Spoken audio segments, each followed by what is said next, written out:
We're really excited today to have Melinda Karp from the Community College Research Center. She's going to talk about advising in a guided pathways context. Most of you in the room, I'm going to bet, are on some sort of guided pathways journey, whether you're formally participating in our initiative or whether you're doing it on your own or through some other work. And almost everybody that I have talked to has asked about what do we do about transforming advising? How do we do that? How do we keep students on a path? And I hope that Melinda will address some of those things and also the importance of them. So without further ado, Melinda. Thank you. Let's do that. So I'm happy to be here. For anyone who knows me knows that for a long time I was the advising and student support person at CCRC. And felt like I was a little bit tilting at windmills because I knew how important it was, but everyone was focused on what happens in the classroom, which clearly matters, but didn't want to really talk about what happens outside of the classroom. And all of a sudden, I feel like people are finally paying attention to student services, and that makes me very happy.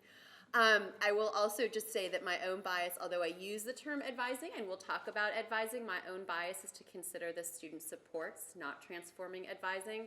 I find that when we use the word advising, people tend to immediately gravitate towards registration for courses because for all sorts of reasons that we'll talk about, that's what advising has often been.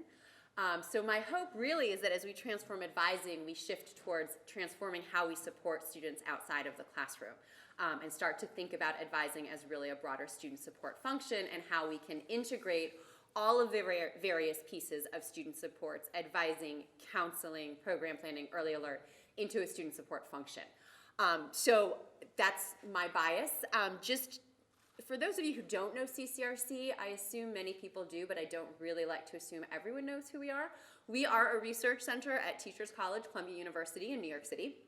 We are celebrating our 20th anniversary this year. Very excited. We were founded specifically to understand community colleges at the time. Nobody was really looking carefully, at least in the sort of elite academia part of the research function, and we were founded to do that. And over the past 20 years, we've done everything from just understanding the mission of community colleges to understanding the shift from access to the completion agenda, and then really unpacking why, despite all of the amazing work that happens at the institutional level, when we look at community colleges, completion rates remain low. And so as a result, we have become one of the organizations that is very involved in thinking about how we redesign community colleges almost from the bottom up to better serve students. We essentially realized through about 15 years of research that community colleges were set up for access, which is great. But if you're a student, how you get to completion is not always intuitive. That's often a structural issue, not an issue with pedagogy or individual effort. It's just we've organized these institutions in ways that don't make a lot of sense. And so now our goal is to use evidence to figure out how to change that.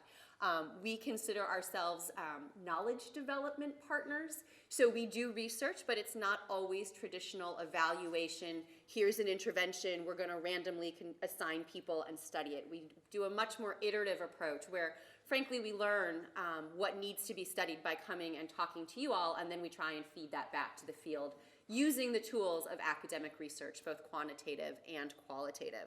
My portfolio among this long list really is the student services as well as some of the transition work. So this is a space that I love dearly. I do want to talk about the intersection between guided pathways and advising or student success. I think, most of us have a sense of what guided pathways are. Most of us have a sense that if you redesign an institution, you have to redesign how you support students. But how those fit together is not always intuitive. So for those of you who aren't familiar with the puzzle pieces of guided pathways, if you had to distill guided pathways into 4 things, this is what a guided pathways approach is. It's taking an institution and redesigning it so that you have clear curricular paths to completion for students to follow. You have ways to help students get on that path. You have ways to keep the students on the path once they're on it. And you have a way to ensure that students are actually learning, which is what we care about, but often we forget to talk about because we're so focused on everything else. So if you think about these, and this could be a whole presentation in and of itself, so I won't go there, but if you have questions, I'm happy to answer them by email or send you to the parts of our website that will give you more details than you could ever want about each of these 4 things.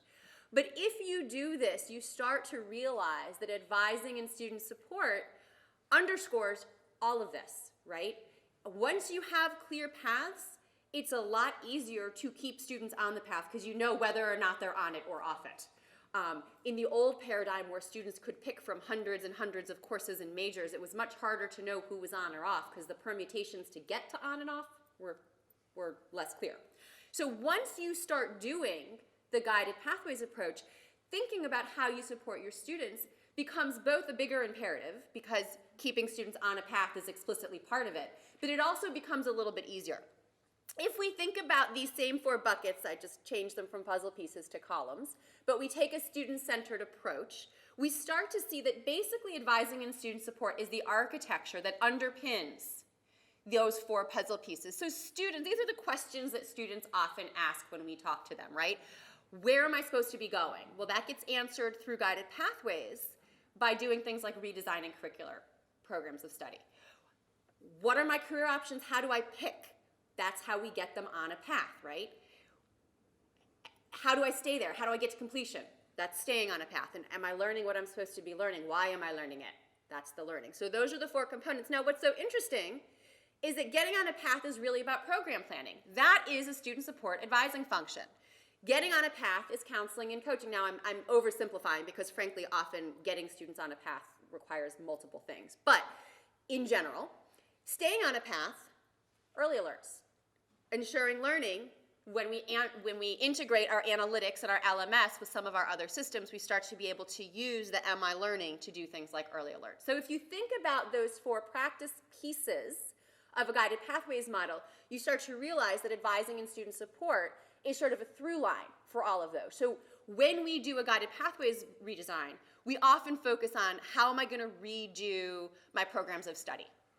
But that's only one piece of it because the through line is really about student support. And that's when I get really excited because then you have to talk about it and I'm no longer tilting at windmills. We're actually having a conversation about how to change student support.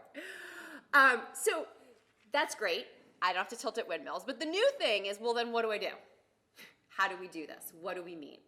And this, I think, is really where the field is now. It's like, okay, I no longer have to yell and scream, and I get the sense that those of you who work in student services no longer have to wave your arms and say, hey, we're over here and we're important. But the question is, how do we change what we're doing? And I want to be very clear that we haven't done this well, not because people don't know what needs to be done or don't want to, but because we have set up structures like having 1,000 students register in 3 days that don't really allow us to do the kinds of student supports that we know we need to do, right? So this is not, again, an indictment of the fact that we have a 10-minute time period to meet with students or that we haven't in the past assigned students advisors. It's a recognition that we have set up for some very rational institutional reasons, some systems that don't allow us to do the kinds of supports that we know our students need. And the question is, now that we're moving towards guided pathways, we have a new infrastructure that may allow us to rethink how we support students. And the question becomes, well, then how do I do that? What does that look like in this paradigm? What do I need to know? Frankly, how do I revisit my training to get out of the bad habits I've developed because I had to see 7,000 students in one day, to a place where we can redesign both structurally and from sort of a point of view of how we engage with our students, what we do in those interactions, to get us to a place where our students are being supported towards completion. So when we talk about advising redesign, I just need to be very clear that this is not an indictment of the people or the practices. It's a recognition that there have been systems that have not worked well, and we need to all sort of rethink what this looks like. And the question of how is a really thorny one. So I want to talk a little bit about what we at least mean when we look at the evidence and think about what advising redesign might look like, and then talk about some of our research findings about how you get there, because it is not easy. We've been studying it for about 4 or 5 years in depth, and it's hard. And I always feel like we should own that it's not going to be easy. So this is the status quo advising, and this is the part where I promise you it's not that I think that it is anybody's fault. But let's be clear. okay, about what happens, and this comes from interviews with hundreds of students and advisors in colleges all over the country, and there are always exceptions, but this is kind of the story that comes out when you look across the system. You've got this situation where you've got ad hoc drop-in advising. Again, because, I've been in schools where students are waiting upwards of 7 hours just to register for courses. So it's ad hoc. Nobody's getting assigned to an advisor when your advisor ratio is 1,000 to 1, right? We tend to, because we have limited resources, focus on first-year students. Like, let's just get them in the door and get them off to a good start, which means our second and third-year students kind of get the shaft, unless they show up for that ad hoc advising, and we know that not many do. It's voluntary. It's temporal. It's driven by those moments in the semester where students go, oh my God, I've got to register. Or, oh my God, I'm feeling maybe I shouldn't be in STEM. Someone needs to tell me what to do. It's not systematic, right? The result, for all sorts of reasons, is that advisors, typically when they describe what they do, they're registration clerks. They don't like it, but that's honestly what they do a lot of the time. Is like, how am I going to get you registered for your programs of study this semester, get you in classes, keep you here for this semester, and make sure that you're taking something that hopefully adds up to a degree. Nobody likes it, but that's the reality. When what we really want is all of these other things. Is what path should a student be on, right? Are they on it? How do I help this student, not the generic first-year student, but this student? Is this student learning? That, I have to stay here, I'm sorry, normally I'd walk. This is what we want to do. But all of this stuff means that we often can't. We can think of this student support as a continuum from sort of this advising as registration all the way to sustained personalized support, which is the ideal, where every student, has a relationship that's ongoing, that's targeted towards them. What we're finding in the field is that as people move from this towards here, there's often a focus on intake. It's a holistic intake approach, but it's still focused on intake. I think that is reasonable given, again, sort of the trends, the transitions that we're going through. But I do want to point out that this has its own challenges just because when we look at the research evidence, we tend to find that short-term interventions and targeted interventions, the impacts, even when they're dramatic, fade once it goes away. So this inoculation approach, if we just deal with our first-year students and give them a vaccine against dropout, it doesn't work. It's not like rotavirus or something, okay? I mean, we've got to figure out how to get to this. So there is this continuum of holistic support, and we are starting to see a lot of schools moving from here to here, which is absolutely preferable, but I'd like us to keep in mind that in theory, we want to get to here. That's what we're driving towards. We call it SIP. It's a terrible acronym. I'm not good at those. But what it stands for is Sustained, Strategic, Intrusive, and Personalized Advising. So the idea, and this is rooted in a deep review of the literature, actually 2 reviews of the literature that I did, one about 5 years ago and one about 2 years ago, looking at across all of the evidence on what helps students stay enrolled and get to completion. And we sort of came up with some commonalities of effective interventions. And it wasn't whether you call it a learning community or you call it counseling, it's what you did or what it drove towards. So SIP is sustained. We want sustained relationships. We want students to have a person. When you talk to students, they want a person to go to when they're in trouble. And that person doesn't need to have all of the answers, but they need to know that they can come to that person and that person will take them by the arm and help them figure out how to solve the problem. This drop-in advising doesn't work for students because it drives them nuts to have to retell their life story 17 times. They want someone who knows them, right? And it also makes sense, actually, from a resource perspective, because if you have to retell your life story and you only get 7 minutes with someone, you've just used up 6 of them telling your life story instead of getting your questions answered. It needs to be strategic. I think this is really important. So the idea is not that we're going to treat everyone the same. You can't. Sometimes I call this triage. I don't love that term because it's a little medical, but the idea is that some students are going to need in-depth program planning help. Some students are going to need problem-solving help around how do I deal with financial difficulties. Some students are going to need financial aid help. Right now, again, because we're so resource constrained, We tend to give everyone the same thing. First-year students get the information about resources on campus. Second-year students get information about something else. If a third-year student comes up, then they get information about graduation, etc. We need to be strategic because you cannot, if you're going to have sustained and personalized relationships, you cannot spend the same amount of time with every single student. Some students need more, some need less. And frankly, it's temporal, but not around registration, but around what's happening in their lives, which will be different for different students. Which brings me to intrusive and integrated. We know from research that students don't do optional. And we know that it's particularly true for our first generation students, our students who are sort of tentatively attached to higher education, who often deep down believe they don't belong in college. For those students, going and asking for help is sort of like saying to the world, like, hey, I don't really belong here. So they're not going to come ask. So there needs to be a way to reach out to them to get them the help they need in a way that doesn't feel threatening, but make sure that they get what they need when they need it, in a way that won't lay bare the fact that maybe they don't belong. They do, but they don't necessarily believe that. And it needs to be integrated. One of the things that drives me nuts about the way advising is set up is this idea that we have advising here, that's on course registration, transfers there, like in a different building, and then the career center's like in a back corner where nobody can find it until 2 days before they graduate, right? And it's like one person 4 hours a week. I mean, this is, again, I'm grossly generalizing, but you get my point, right? It doesn't make any sense because if I'm a student, those things all go together. What I want to do when I'm done, where I want to transfer, and what courses I'm taking right now, that's all the same question if I'm a student. We're finishing up a study right now, actually, where we interviewed about 150 students in Chicago talking about how they pick their majors and courses of study. And what was fascinating to me in that study was that students, we always have this notion of, oh, they're undecided, they don't know what they want to do. And I'm actually part of the problem. For years I said that. It's not true.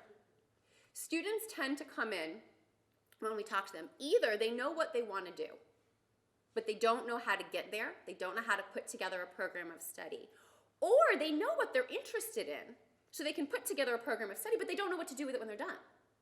They're not really undecided. They just need help connecting the career, transfer, and academic planning into something that makes sense. So this idea that we separate them, it doesn't make sense if you're a student. So we want to get to a place that's integrated, right? I'm a student, I come in, the student, he's my current new favorite story to tell. He was a student in Chicago, and he had been homeless and had been helped by a social services agency. And he knew he wanted to run a social services agency when he got out. That's what he wanted to do. What he didn't know was, should he major in human services or should he major in business? Because human services is the content, but he knew he needed business skills to do what he wanted to do.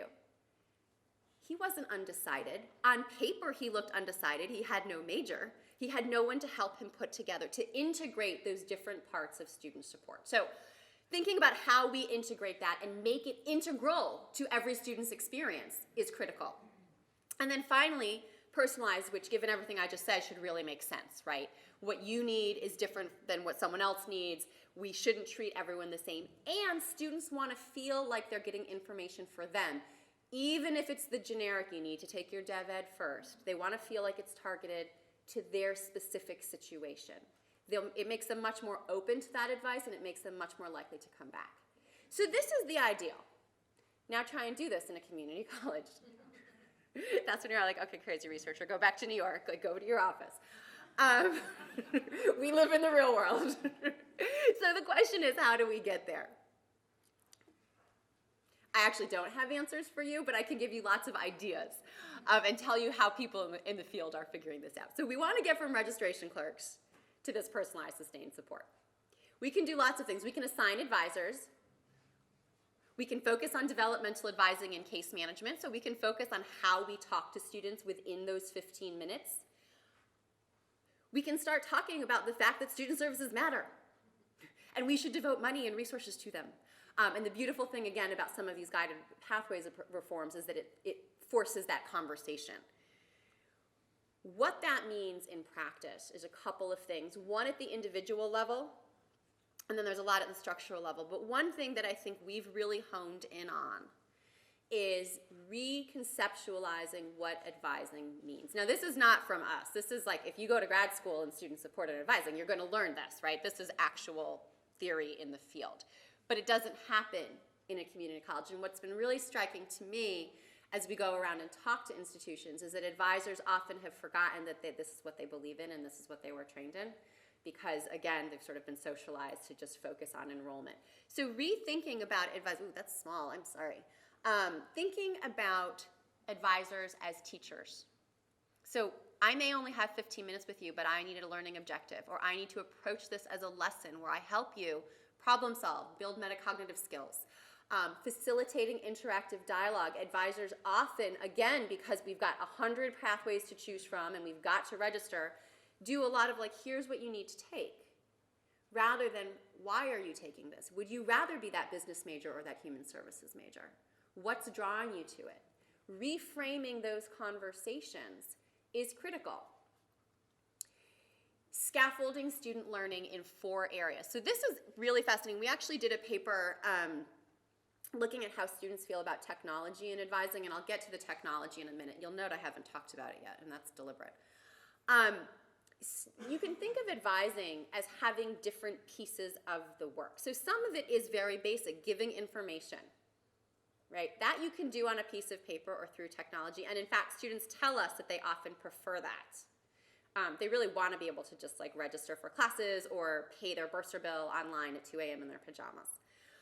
There are skills, like how do you register for classes? And once you've taught that once, you probably don't need to teach it again for most students. Some will always want you to actually push the button for them, but most won't. But then there are things like cognitive development. How do I ask questions? How do I self-assess, right? And there's things like affective support. Do I belong here? Do I feel okay? What's interesting to me is that you can think about which of those you can sort of triage away from your work, and which of those you need a person, which of those have to happen every semester, which have to happen really for your first year students, and start to think about, okay, if I'm doing advising as teaching, I'm going to approach the same 15 minutes differently depending on where a student is in this continuum. The other thing to point out that we found is that students, I was surprised, students actually don't mind getting affective support from technology, which surprised me. I thought they would want like the physical warm hug, but many of them are good with an email. The cognitive stuff, though, and the metacognitive stuff and the decision making, they absolutely want a human being. It isn't surprising, but it was nice to hear validated. I mean, we do have a paper on that. So that's at the sort of like the micro level of how individuals do this. It's really hard to do that when you have 7 minutes per student, right? Or lines of students that are three hours long. So what I like to do when I think about how do we get there, because that's the question, the big thorny question is like, I don't think people are going to question that that's not an ideal. The question is, how do we get there? We like to think of this as what we call transformative change. And this is the part that sounds a little scary, but I think once you break it down, actually can guide behavior at an institutional level. If you think about where we are in most of our colleges and where we need to go, this is not a little change. We can think of, and we can do this with pathways, we can do this with DevEd, but we'll do it today in advising. We can think of organizations, colleges, everyone, my organization, a hospital. There are really 3 things happening in an organization at the same time. You've got your structures, that's how you're set up. That's your org chart. Those are your procedures, right? We assign advisors or we don't. We have, transfer, career, advising, or we have a one-stop. That's your structure. We have attitudes or norms. That's the waving your arms, making people understand that this is important work or not. It's also a norm of advising is just registration versus advising is this SIP approach, or advising is teaching. Those are your norms or your attitudes. I called it norms for a while because I'm a sociologist by training, but I was told that was too jargony, so I had to switch it to attitudes. And then we have processes or behaviors. We try not to be jargony, but sometimes it sneaks in. Processes or behaviors, right? So those are your, what do I do when I'm physically with a student? Those things all happen within any organization at the same time. if we want to change advising or dev ed or pedagogy or anything, we actually need to change all of these. If you just change your structures, and I'll pick on K-12 for a minute because I taught, so I feel like I can do that. You might not actually change anything from a student's point of view. And we see this in K-12 a lot, right? You've got a dysfunctional school system, a new reform model comes in, the teachers get trained, they use new words, they put up a new poster on the wall, and then they do what they've always done, and then we wonder why it didn't work. If you just change structures, like you reorganize your advising center, but nobody changes what they do, from a student's point of view, nothing's changed.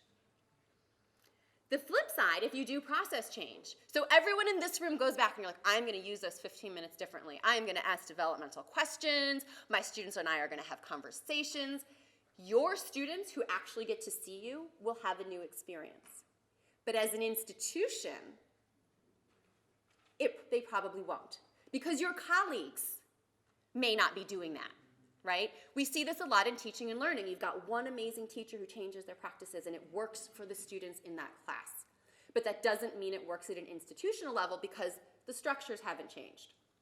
And then you add in the fact that if you can't get the normative change going, then you might not actually get the resources you need to do this, whether that's a tech system or more advisors or whatever it is. Until we have all three of those going on at the same time, we can't really get to transformation because any one by itself is not going to change the student experience for everyone, right? So just chew on that for a second because that's scary, because I just told you what you have to do is make 3 changes at the same time, not just 1. The beauty of it is if you can pull it off, and this requires patience, you will actually change how your students experience support, and you're going to see changes in your numbers and your outcomes. And just to go back to this, right?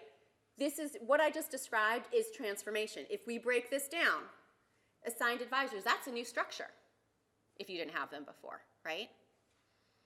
Going to developmental advising or case management, those are new behaviors, processes. Now I have to ask different questions. I might have to enter case notes or check case notes or check and see what the faculty said about my students before I meet with them. And then, of course, you've got the attitudes that need to shift. So what we're talking about when we talk about advising reform in a pathways context is transformative, for better or worse. Better if you're a student, worse if you have to make it happen until you've made it happen. So this is just another way to think about it. We use this, we're working, and I'll talk about this in a second, we're working with some cohorts of colleges that are engaged in this kind of reform. And this is actually, we have a report on our website. I'm the first author, so you can just go to CCRC's website and find it, where we were actually able to track over time the extent to which a given institution moved from the far end, which is sort of the old advising as registration model, up to this idealized SIP. This is just another way to break it down. And what you can see if you look at a given institution is that often the structures, the processes, and the attitudes don't actually align. So you might have structures that are actually, pretty oriented towards SIP, but people still aren't doing their jobs differently. And so you can start to see the extent to which on all 3 of these dimensions you are or are not close to that ideal. And what do you really need to push on? Do you really need to push on the people's behaviors? Do you really need to push on the norms to get to a place where you're closer to what you want to have happening? It's been very interesting because we've been able to sort of track some of these institutions over time and really understand that, it is not enough to just move your structures. We do have some instances of colleges that really did redesign their advising, but you talk to the students and nothing's changed, and this helps unpack why. So it's the same framework, just more colorful and another way to think about it. All right, how? This is the part where I don't give you a recipe. And part of that is because I do believe that it's contextual. The structures that work in one institution with one set of, labor histories and experiences with change are going to be different. Big institution, small institution. But I can give you, some tips. So we have been studying, we call it, or our funder calls it IPASS, which stands for Integrated Planning and Advising for Student Supports. It's a little I, kind of like an iMac, despite the funder. It's basically technology-mediated advising redesign. We had one cohort initially of 17 schools. Those are the data that I'll talk about. engaged in this work. We're now working with a larger cohort of 26 institutions continuing the work. The study itself, the first study, did basically a pre-post. We went in before they started the work, tried to understand what was happening, went back about 18 months later to start to unpack, had they started to transform and redesign advising? If so, why? If not, why not? We're doing very similar work right now with the newer cohort, coupled with more outcomes analyses. We fought very hard that this first cohort, the work was so new and it takes so long to get to transformation, it was unfair to ask institutions to see changes in student outcomes in just 18 months. And I think that that's really important to take back to your own institution. It's a upward fight. I think people want to see change in student outcomes really quickly, and we at CCRC continue to start to play around with, well, what metrics are reasonable in a shorter time frame? But when you're talking about this kind of change, I actually think that these are the metrics that you want to look at first. You know, to what extent are you changing it? Because if you can't do that, you're not going to expect retention and completion to change. And to expect retention and completion to change in 18 months or 2 years, when you're doing these big changes, just doesn't make sense theoretically. And so we pushed back pretty hard on this first round of research that we didn't want to look at outcomes in that traditional way. It didn't feel fair. I lost the battle the second time around. So a couple of things just so you know about what colleges that transformed did or had in common. And then I'll talk about some institutional tips or strategies, and then I'm going to open it up for questions because, like I said, a lot of the work and the nitty-gritty of how do I do this is pretty contextual, so I'd rather answer your questions than give you sort of a recipe or a list that I know you won't follow and won't work anyway. But a couple of things to point out. So we had 6 campuses in our original case study, and as a researcher's dream, we didn't plan it. 3 transformed and 3 did not. That was not our intent. It was kind of great because we could start to look at why. And we found a couple of things. The first thing really is this college culture. That the colleges that started to transform had been at work around transformation and student success for a while. And they already had a culture where people were starting to understand that no, completion and student success are not just the responsibility of the advisors. It's faculty too. It's the registrar. It's even the groundskeeper. It's everybody. The closer they were to that ideal, the easier it was to align all of these other things, that those attitudes, those norms were closer. So, you know, we had a couple of schools, one of our transforming schools had been in Achieving the Dream School for quite a while and had been working really furiously to move their needle, and we're finding that it just wasn't happening. And what was going on there was that there was a deep sense of frustration of like, God, we're pedaling as fast as we can. These things aren't working. We need something big and radical. And that opened up the space to have conversations about redesigning pathways and redesigning advising and redesigning people's job descriptions that I think had they not had those other frustrating experiences, they might not have been able to do. And so those conversations opened up the space for the advising redesign. And interestingly, this was also a college where our IT lead, remember this was a tech-mediated reform, so there was a lot of IT talk. Our IT lead could talk student success and the vision for student success as well as their advising lead. And in fact, we bring him to conferences a lot, which I thought was really telling about the institutional culture where he owned that completion, even though he was in the back cleaning up whatever one cleans up when one cleans up an IT system. He could talk about these things in a way that I didn't often hear the IT folks being able to say. So this idea that you need a college culture, and we talk about this a lot too in the pathways work, that there's some groundwork that needs to happen before you just blow it all up. And we need to be patient with that and let that happen, because that is very important work. If you just launch in and it fails, you've got nothing to fall back on. If you've got this culture that's ready to go, you're likely to be successful and people are open to it. The other thing, this is one of my favorites, is this notion of urgency, which is aligned with the culture, but also vision. And everyone, when I say you need a vision for your advising, everyone nods, oh yeah, we have a vision. So here's a vision. I don't know if you can read it. This is one of my favorites. Oh, I'm not supposed to move, sorry. We're doing this muscle. It's supposed to do something. It's supposed to return. Oh, that's my urgency one. That doesn't, wait, let me go back. That doesn't help me. We're supposed to do something. And when we do something with our advising reform, the magical unicorns will fly in and something will be better. That's not a vision. The vision of we will redesign advising and student success will happen doesn't tell people how to do things differently. And what we found in our data were that when you do that, people just kept doing what they always did because they didn't know what they were supposed to do differently. What does case management mean when I come into the office every day?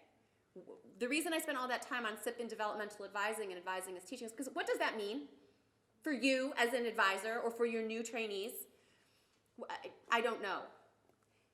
When you have a vision like this, they will sit down with an advisor and they won't start from scratch. They can open it up, and it in this case is another IT system, and say, oh yeah, it looks like you're taking this class, but that is a vision I can wrap my brain around. Now, I may not like that vision. Let me be clear. We had many advisors who were like, they were not down with this. But at least they knew what they were mad about. And they could react to it. They could talk about it. They could puzzle through it. And then often, actually, they weren't that mad once they tried it. But even if they were, at least that vision was clear. So all 6 of our colleges said, oh yeah, we have a vision for this work. But really only some of them had this clarity of vision that could guide all of the action that came next. So the colleges that really sat down before they ever purchased a product, before they ever redesigned their org charts and said, where are we going and what do we want this to look like when we're done in very clear terms. We want all students to have a point person. We want all advisors to meet, 3 times a semester, and we're going to do that because we have this tech product. They were the ones who were able to start to make good on the promise of this redesign and this transformation, which was still very hard, don't get me wrong. The ones that just said, oh yeah, we want to make advising better and we're going to do this work, were the ones who were still spinning their wheels 18 months later. So the upfront time of really, we had one college that actually sat down and process mapped everything that would happen to a student under this new system before they ever tried to launch it. They sat down and said, what happens to a student at point A, B, C, D? What technology do we need? What do we need people to do? That's the kind of college that ended up being successful. It was not sexy from a funder point of view because it didn't look like any work was happening, but actually then they were able, it's like go slow, start slow to go fast. That was what was happening. So this vision, this clarity of vision seems really critical. The final thing, and I won't spend a long time, we have another paper on this, but I do want to point it out just because it goes against some of the literature. Leadership, everyone talks about leadership for change, and often, and no offense to the presidents in the room, I'm sorry, but I've said this to many presidents, they're wonderful, they're important. However, we always talk about presidential leadership and how critical it is, and it's important. We sometimes also talk about just the technical skills to get a reform done. Can I launch the tool? Can I manage it? We had colleges, and again, I couldn't have planned this any better, and I didn't, I swear. In our 6 schools, I said we had 3 that transformed and 3 that didn't. We had both of these leadership types. We had a couple of schools that were very presidential, like literally case studies that had been written about the presidents. We also had some schools with some very strong technical leaders. Neither of those kinds of institutions transformed. Even the one where they wrote the case study about the president and his prowess using technology to improve advising. Like nothing changed. And the reason for that was because if you don't have both, nothing happens. What we found was the only schools that transformed were if they had what we call visionary. Oh no, I'm sorry, visionary is great. Keep going. Go back. Yes, visionary. Where you have both aligned. You've got a president who gets it and can sort of say, this is what needs to happen. I'm going to use my political will, and I am going to empower my project lead to do the work. If you have that, you can move the work forward. In absence of either, it doesn't happen. And what was fascinating in our sample was that 2 of our transforming colleges did not start out this way. And it was only once they got both levels of leadership aligned that they actually were able to make progress. So those are the findings from the research. What does that mean? Let me be clear. If I started this tech-mediated advising project basically wanting to prove Bill Gates wrong. He knows this. My program officer knows this. I don't believe you can build a better button to a student support. Like, you can't. I don't believe it. And if I had my druthers, we would have enough resources that every student has an advisor who is a human being. But the reality is, we're never going to get there. Like, I'm not that crazy of a researcher that I don't understand that at some point we've got to deal with economies of scale, right? So technology is an enabler in this world, okay? It is not the driver of the reform, but it will help you get to the SIP model I was describing. So this is, this is from Civitas. There are lots of products. I do not endorse any of them. I have opinions on many, but I will not say them here. I can tell you the pros and cons. But the point is, whatever tool you pick, it is your underlying enabler. It is not the starting point. So you can see, and Civitas actually has a very nice platform where you can see how if I have this at my fingertips as an advisor, even if I only have 7 minutes with a student, I can start to flip the conversation in a way that I can't do if I don't have the technology, right? Because now I know that this made-up Scarlett, who's a psychology major, has all of this information. She's completed 24% of her credits. I can't read all of whatever the 16 is, et cetera, et cetera. I know this, so I don't have to ask her. I can start to have a conversation. Well, tell me, is this good or bad? I don't know if she's a first semester student or a third semester student. Let's talk about some of this, right? I can have a different conversation because I have this tool at my fingertips. This tool in and of itself is not the magical unicorn, but this tool lets me start to do some of the other work. If you have a tech system, you can start assigning advisors. I'm actually a very big proponent of assigned advisors. I think every student should have one. And everyone always says, oh, we can't, the caseloads. But if you have this, you can assign everyone an advisor, and your caseload may be large, but you don't necessarily need to meet with all of them. You can start to triage because you may have an early alert system, right, that tells you, of your caseload, these are the students who need to come talk to you, and these are the students who are good with just an email.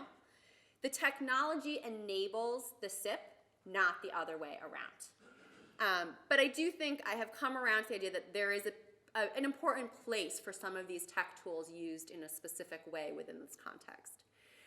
So as I said, the technology supports the structure because you can assign advisors, it supports the procedures or the behaviors, and it supports the attitudinal change because it starts to do things like, if you have starfish, faculty are now supposed to be involved in student support because they're the ones lifting the flag. That's a new norm around what it means to support a student to completion.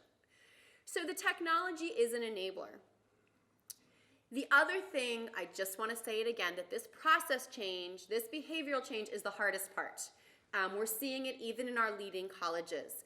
How we make advising as teaching become real in practice is critical. We are finding that it is really hard, even for professional advisors, to articulate what that means and what that looks like. So we're starting, and we will have some tools coming out, I'm going to say 6 months, but sometimes I'm optimistic on that. Really starting to codify what that looks like in practice. So things, and many people have these sort of hidden in their institutions, but they're not used systematically. Things like guiding questions for advising sessions. Things like protocols, not checklists, because that just gets you to a different version of the advising as registration. But real protocols or learning objectives of what do we want to have happen in the 7 or 15 or 30 minutes we get with a student. And that again comes back to the technology, because once you have those learning outcomes or those questions, the technology can help you unpack which ones you ask in which context. So we've started to really think a lot about what this means to say you need to change your behaviors. We thought that actually that would be intuitive for many folks in the student support space, but like I said, I think it's been socialized out of a lot of us. So having conversations to bring it back in is really challenging, because you're asking people to change how they do their jobs. What happens when they come to work every day? And that's not easy. You're asking people to rethink who they are and what their identity is, potentially. And there's going to be some resistance. So the more tools we can give, the more concrete examples, I think the better off we are. And I think that is critical. We were surprised. We're about to start a randomized control trial of this work at 3 schools, and we need to really codify what it means to do sustained advising using technology, and we've been surprised at how hard the process part really is. So don't underestimate the fact that just because you have professionals doing your student support work, that doesn't mean that this conversation won't be challenging. So I'm going to stop talking. We have about 25 minutes for questions. I'm going to apologize in advance. I have a quick flight, so we are going to stick to the 25 minutes. Usually I'll stay and talk for forever, but today I can't. I'm sorry. But we do have almost a half hour to ask questions, push back, tell me you don't need it, tell me you don't buy it, tell me what your biggest fear is. Here we are. So knock yourselves out. And I think we need a mic to do that. Is that right? Okay. Okay. All right.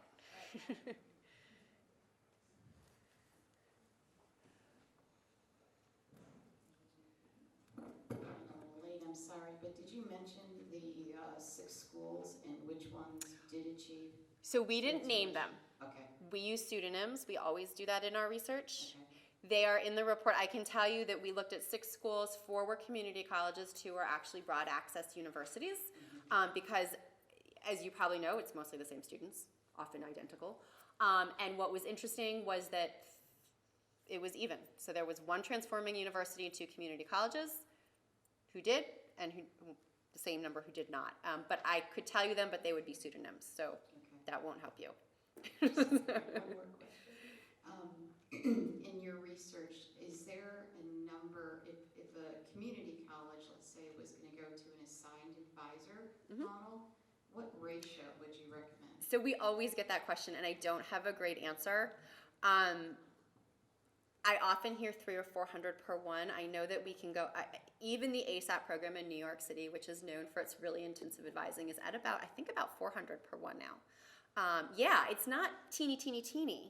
And that is the beauty of some of this triaging personalization stuff, because you can get away with some students who really just need, there are some students who are going to be okay. And if we can figure out who they are, that enables you to spend more time with the students who need it. So your effective ratio may actually not be 400 to 1. You're effectively working with 200 to 1. So we don't have a formulaic number. The number I often hear is about 400. I think if we can get 400, 500, we'd be in much better shape. And if we're enabled with some of these other tools. Yeah. So to that point about some need high touch, some need low touch, what is your view then about some kind of analytics? Okay. I am conflicted. Very, very conflicted. I think there is power in some of that. It makes my liberal hackles. I get the ickies. I'm actually reading a book. I'll show it to you. Hold on. It's called Weapons of Math Destruction. I'm a little obsessed. I'm actually about to buy it for my entire team. I'm not done with it yet, but I'm close. And it's actually a mathematician who talks about all the ways that algorithms are potentially reinforcing inequality in this country. She doesn't talk about this kind of tool. So I'm hoping by the time I'm done, I'll have a better word than icky to talk about my fears. I'm waiting for her to give me the perfect term. I think there's a lot of potential because you can start to identify, which students need help and which don't. I really am concerned that there is some inadvertent stratifying happening. And this is why I think I will always care deeply about the personal stuff. So some of this to me is the devil's in the details, right? So you can have an algorithm that flags, we're actually confronting this in our randomized control trial right now, that flags students at risk of not being successful in a major. The question is not whether, there is a question of whether or not it's accurate, but let's just for now assume that the algorithms are great and they are. The question for me becomes, what do you do with that information as an advisor, and how do we support you in using that information? So you could imagine, and there are institutions doing this, and this is where the icky comes back out, who immediately want to encourage students to change majors the minute that warning sign comes up. Right, or you're in Dev Ed, we should never put you in STEM. That, to me, feels really uncomfortable. On the other hand, if we can figure out how to message that to a student that says, listen, this is going to be a heavy lift for you. How can I help you? Do we need to get you additional support? What can we do to make you successful? I think there's potential there, right? And I think this is a space that's still very new, and we haven't figured out yet how to have those conversations or what to do with it. And one of the things that makes me nervous about some of these predictive tools is that they're being launched without talk about how do you use them? How do I, as an advisor, make sense of or talk about with my students these various predictive pieces? So I would say that for me, the jury is out, and there is a big, big caution sign on it. That said, I think some of the sort of just flagging, you know, this student really looks like they're going to be okay this semester, so pay attention to these. If it's just a matter of these are the students you need to meet with more often, I'm very comfortable with that, right? So part of the challenge with these algorithms is that we don't really know what's in them. We don't know necessarily how they got there. And we don't have the training yet as a field to figure out how to talk about them in a way that is for good, not evil. So that's my tirade. I'd recommend the book. You had a really terrific entree example of advisors falling apart when you're confronted with those 7,000 students who come in the last week before classes begin. You know, those are our peeps. You know, that's Absolutely. their behavior pattern. And so we can we can have an institutional structure, and all the advisors are prepped to be developmental and personalized, and then that happens. And it always happens. Always. And of course, it's a question of does one reward or punish, that kind of behavior, and you can go into that debate, but in the end, people are going to do what they're going to do. Right.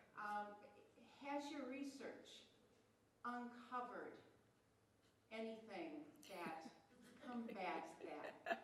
Just curious. No, yeah, it's a great question. I think, so a couple of things, and you're right. I mean, you're always going to have, particularly in our institutions, right? Like there's always going to be a lot of students who show up at the last minute. That's why we're here, right? Couple things. The guided pathways, and this is where I will sound a bit like my colleague Davis Jenkins, but I think he's right. If you have the guided pathways, that crush, in theory, we're testing it out right now, and the schools are doing it in doing the work, becomes a little bit less critical because the actual time you have to spend picking your classes becomes simplified, right? So the crush, there is an efficiency there, and I am not efficiency for efficiency's sake, but I do think that some efficiencies happen. We are playing around right now with things like mandatory holds. I don't have research evidence on that, where returning students are sort of required to come meet with people at different points in the semester. I think it's an interesting strategy. I'm not sure it's going to really work, but it's worth considering. I mean, maybe you have to assume that your new students are still going to have that crush, but if we can find ways to entice students to come in who are returning students earlier, that might be part of it. So there's some enticing things around some of this nudging work. Nudging is another one where I feel like it's really, everyone wants to talk about nudging, it's sexy. I don't think it actually changes anything. It just gets you sort of lead some of the challenges.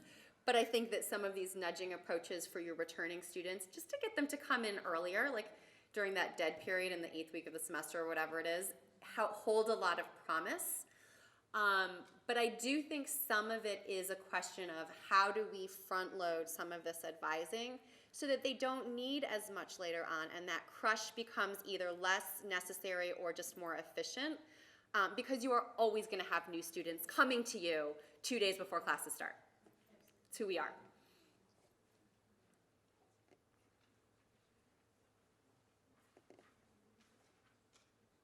I'm curious to know what you think the role of faculty in advising is, and I ask because I worked at 2 institutions and the faculty were the advisors. And we did exactly what you talked about. The students came in the middle of the semester. They had the same faculty advisor through the whole duration of their time. It helped a lot with retention. The faculty loved it. They were all located in their schools, so it developed great relationships with the students. So the fact that it's now all left the faculty and gone to an advising center, I've seen a dramatic difference in the loss of connection, and when we talk about that importance of the connection connection, the emotional connections, the affiliation that students feel, the faculty, in my opinion, can really help create that. So it's interesting that you're saying that the faculty loved it, because my typical line is that I'm not a huge fan of faculty advising in a community college, because most places I go, the faculty don't love it. There are always a couple who do because they want to be with students, but in general they don't, because they're teaching 5 classes a semester.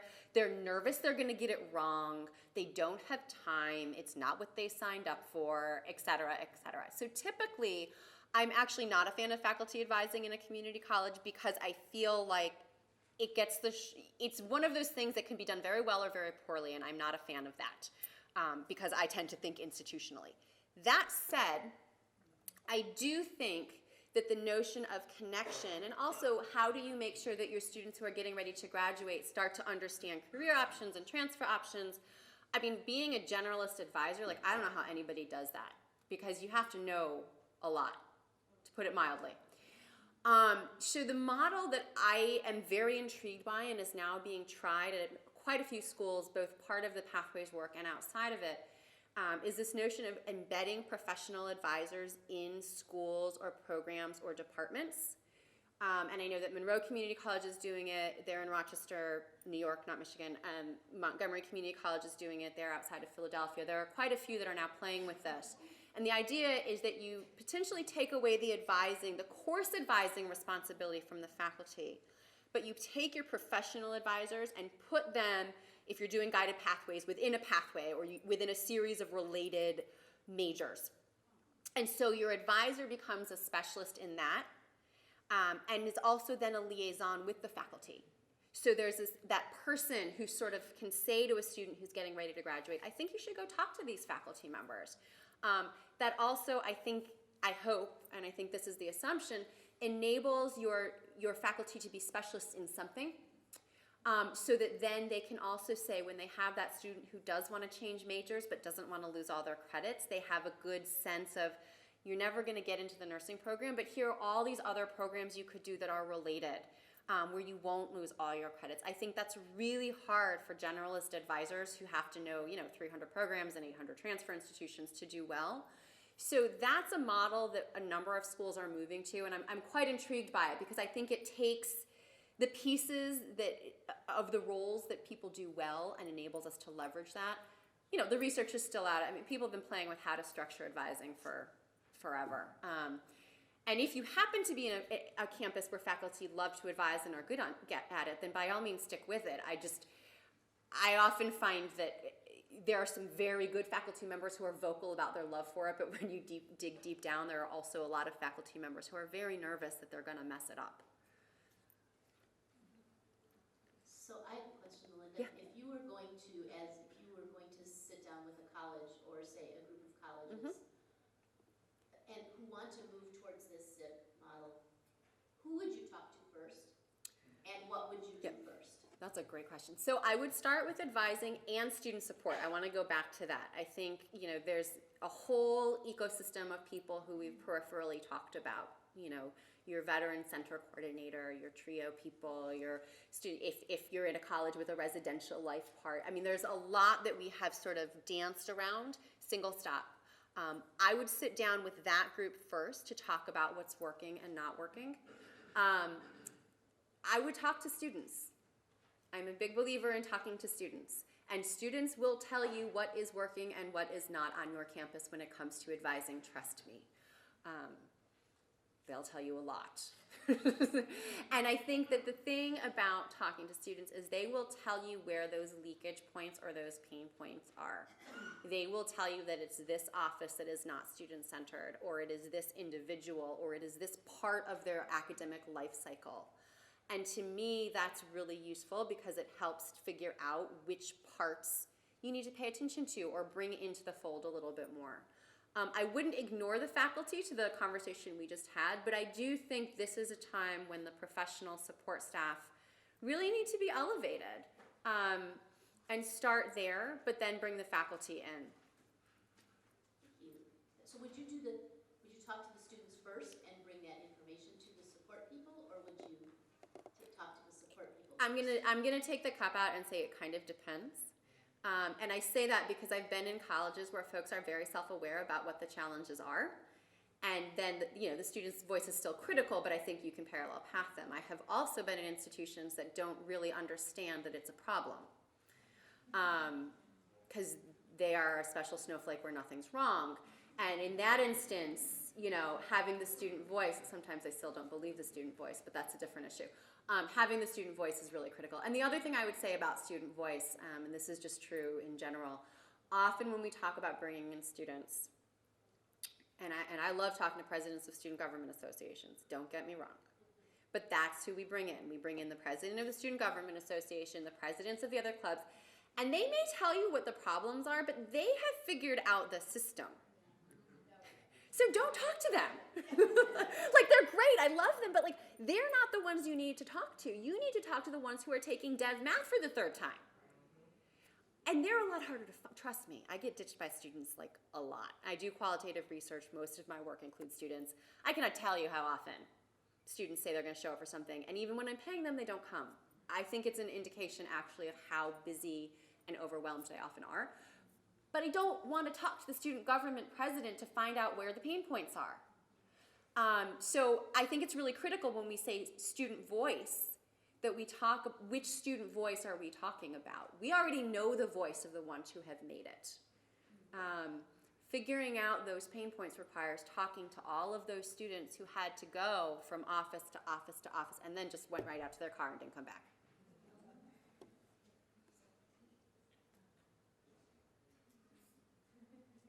Other questions for Melinda? I'll just say, Melinda. Do you want my microphone? They're recording. I can hear you. They're recording. Yes. Thanks, Jenny. So, Melinda, a lot of the Don't hurt yourself. Get out of the way. Sorry. A lot of the discussion is about changes in roles and expectations and culture, and a lot of those things are embedded in collective bargaining agreements at a lot of institutions. And so, can you speak to what you're seeing from the field, how they're navigating some of that? Yeah. Because those are real. I love that. I love that question because it's one of those ones, and this is why CCRC tends to learn from the field. We put these things out and then we're like, oh God, we didn't think about that. What we're seeing is that a lot of institutions are starting to rewrite roles and responsibilities. And I can't speak to the particulars of collective bargaining, but it is true. We have a couple of institutions in our first cohort of IPAS that they actually created career ladders for their advisors and student support. And they actually went to, I don't know the details, but they have an advisor, and then there's some other level, and there's professional development that goes along with it. So completely rewriting roles and responsibilities. And it's certainly, depending on what state you're in, has implications for collective bargaining. One of the things that we're increasingly thinking about is how do you bring HR into all of these transformative reform conversations. We actually, for those of you who are in the AACC Pathways thing, we talked about it last week, maybe the HR directors need to go to an institute. Because there are implications for what roles, responsibilities, reporting lines are. What I can say from a national level is that we're seeing a lot of experimentation. So this is one of those places where the how-to, I think, is really individual depending on the context of the college and the state. But rewriting job descriptions and hiring is a critical piece of this. In fact, I think in some instances that's how we're going to get to transformation, is just around who do we hire. We're seeing it even in non-advising colleges where people are using things like their centers for teaching and learning to socialize their new faculty in different ways. And if you have an institution that's large and you bring in 20 new faculty members and you put them through a cohort model of training and professional development that lasts a year long and really emphasizes things like holistic support or student-centered pedagogy, after 3 or 4 years, you suddenly have 50-ish people who view the world towards that vision I was talking about. And all of a sudden, some of those hard conversations start to flip, right? So thinking strategically about how you hire for this work is critical, and it's something that I don't think we had thought about at the outset.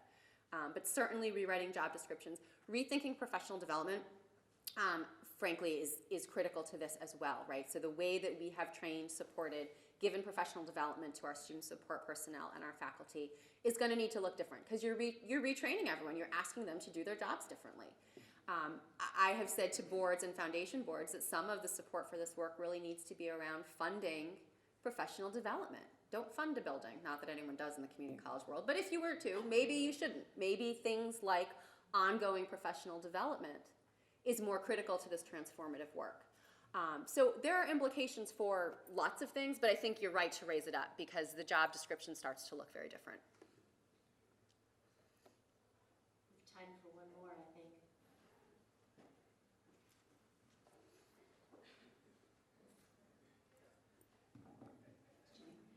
Thanks for a very informative presentation.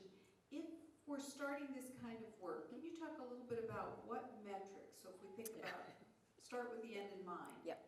How would you begin to think about that? Oh, I think about it a lot. Part of the new cohort of work, just so you all know, is we're working with this new cohort and we will be looking at outcomes, and we're doing a combination of key performance indicators and then this randomized control evaluation.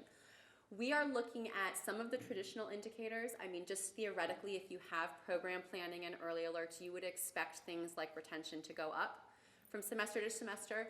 The other thing that we're looking at, and this is somewhat dependent on which pieces of the advising puzzle you focus on, things like earning credits in a program of study more rapidly, right? So it's not just credit accrual.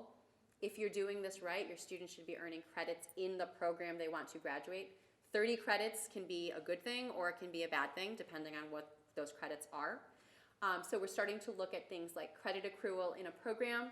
We're starting to look at things like, we are looking at things as simple as how many flags are being raised. The cautionary tale on that one is that I have been in institutions that basically mandate the use of an early alert for taking attendance. And so it looks like you have 100% faculty participation, but you don't really, right? So the counting people tend to use as a leading indicator, but I would caution that that's not actually any indicator of quality. So we're looking at things like use of supplemental services. How many more students are going to single stop or to tutoring? Like I said, credit accrual in a program. We are looking at retention and completion. We are starting to look at things like degree of major switching. To what extent are students switching or not switching their major? What we're not sure about is when you flip from good switching to bad switching and what the timing of that is. So we aren't quite sure how to interpret that yet, just empirically. I don't think we should assume that there will be no major switching. I think our research implies that perhaps one switch is still okay, but you would want to see a reduction in the number of students who are picking 4 majors.